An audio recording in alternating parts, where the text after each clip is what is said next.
Durante muito tempo da minha vida, eu trabalhei em empresa privada.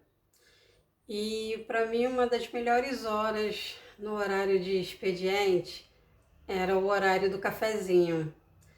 Era onde a gente batia papo, a gente falava sobre a vida, sobre o futuro, sobre as coisas cotidianas.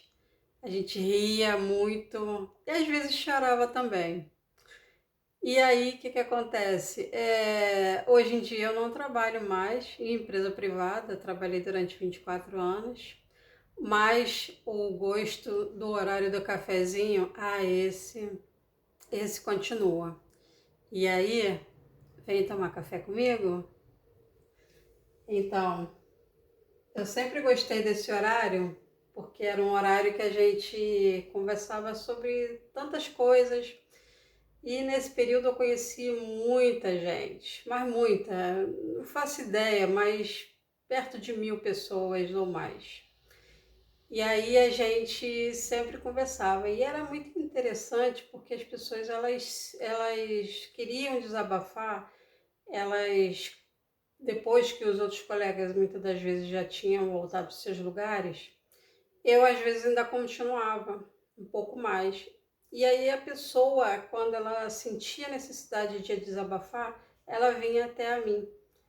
E eu sempre gostei de ouvir as pessoas, gostei de aconselhar. E elas, era como se tivesse um imã, assim, confiasse em mim, enfim. E eu sempre brinquei com essas pessoas, eu sempre disse, olha, um dia eu vou contar a história de vocês, hein? Aí eles falavam, não, pode contar e tal. Claro, não vou citar nomes aqui, mas hoje, por exemplo, eu vou compartilhar a história de uma pessoa que trabalhou comigo, né, num período. E deixa eu ver aqui, eu botei a água para esquentar para fazer meu café. E aí, essa pessoa, ela morava aqui no Rio de Janeiro, eu moro no Rio de Janeiro. Essa pessoa, na ocasião, morava aqui, trabalhava aqui, porém ela não era daqui. A família dela e ela era de um outro estado. E aí, essa menina é uma mulher, tá? Essa menina, ela não tinha ninguém aqui no Rio de Janeiro. E aí eu percebi que ela era uma pessoa é, segura, ela sabia o que queria da vida, porém ela não tinha ninguém aqui no Rio de Janeiro por ela. E aí, quando ela começou a contar os problemas dela, nessa época ela já estava com problemas, inclusive no casamento e tudo, eu ofereci para ela de se a qualquer dia ou se algum dia acontecesse alguma coisa e ela não tivesse onde ficar, que ela poderia vir para minha casa. E aí, o que eu fiz? Eu dei o meu endereço, meu telefone, minha rede social, para poder ela entrar em contato caso ela precisasse de alguma coisa, né? E aí os anos foram se passando. Depois passaram-se os anos, eu não trabalhei mais nessa empresa e perdi o contato com ela, né? Aí quando foi um dia desse, eu até perdi minha rede social, fiz outra e tudo mais. E aí comecei a procurar algumas pessoas, e uma dessas pessoas foi essa moça. E aí eu busquei e encontrei. Só que a minha surpresa, essa menina hoje, ela está passando por uma convalescência de um tratamento de câncer, né? E eu fiquei chocada, né? Porque ela sempre me pareceu uma pessoa tão saudável, tão bem. E aí isso me chocou, né? Muito. Bom, hoje em dia ela não está mais no Rio de Janeiro. Mas aí o que eu quero falar? Eu, por muitos anos, eu fiquei em depressão. Né? E essa depressão, ela me causou diversos danos, porque eu me afastei de muita gente. Eu só não tinha intenções suicidas. Isso eu nunca tive. Mas eu me afastei de muita gente que eu conhecia, pessoas que eu gostava, que eu amava. Me afastei, inclusive, de pessoas da minha própria família. E aí,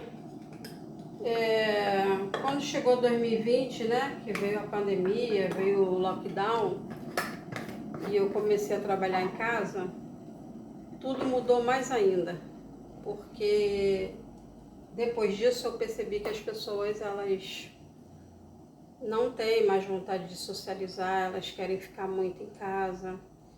E hoje eu vi uma postagem dessa moça em uma das minhas redes sociais que me deixou muito preocupada. Ela meio que estava pedindo socorro, sabe?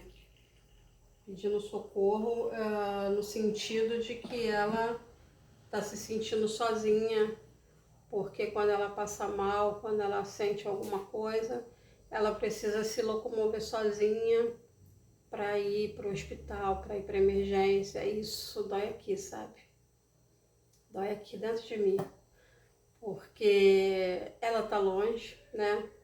Eu, nesse momento, também estou convalescendo de uma cirurgia que eu fiz, né? Mas só que assim, eu me acostumei a viver, né? De forma bem independente, fazer minhas coisas, a viver na solitude, mas nem todo mundo é assim. E essa menina, eu vejo que ela tá pedindo socorro, sabe? Nas redes sociais. Eu vejo que ela não tem uma rede de apoio. É uma pena que eu tô longe dela. Mas ela tá, eu percebo que ela tá muito amargurada. Então, o que que eu queria dizer para vocês? Percebam quando os amigos de vocês estão pedindo socorro, às vezes até calado mesmo. Eles pedem socorro. A gente que não vê, a gente não percebe, a gente sempre às vezes está ocupado, muito ocupado. E aí a gente deixa de fazer alguma coisa por alguém que está bem perto da gente, sabe? Eu não tenho do que reclamar, tá? Porque na minha cirurgia eu tive a minha rede de apoio, eu tenho a minha rede de apoio, graças a Deus. Mas eu vejo que tanta gente dá valor para os amigos, para amigos, meus amigos, mas quando chega às vezes numa hora dessa, não tem uma pessoa para te acompanhar no médico. Tem uma pessoa para te ajudar a ir pro hospital, para ficar com você, para segurar sua mão quando você está com medo, sabe? Gente, nada como um cafezinho feito na hora, né? É muito bom. Então, é essa a mensagem que eu quero deixar para vocês. Sejam atentos, olhe para os lados. Às vezes alguém está pedindo socorro, calado, sabe? Às vezes alguém está pedindo socorro sorrindo. Eu já vi muita gente pedir socorro sorrindo, sabe? Fazendo aquela máscara que tá tudo bem, mas daqui a pouco as lágrimas começam a descer. Então fiquem atentos aos sinais. Não só dos seus amigos, seus familiares, seus vizinhos. Às vezes basta uma palavra, basta um minuto. Às vezes basta um minuto para você salvar a vida de alguém, tá? Fiquem com Deus, tá? Cafézinho tá uma delícia. E se você gostou, curte, comenta, compartilha. Ajuda meu canal, tá bom? Fiquem com Deus, um beijo grande.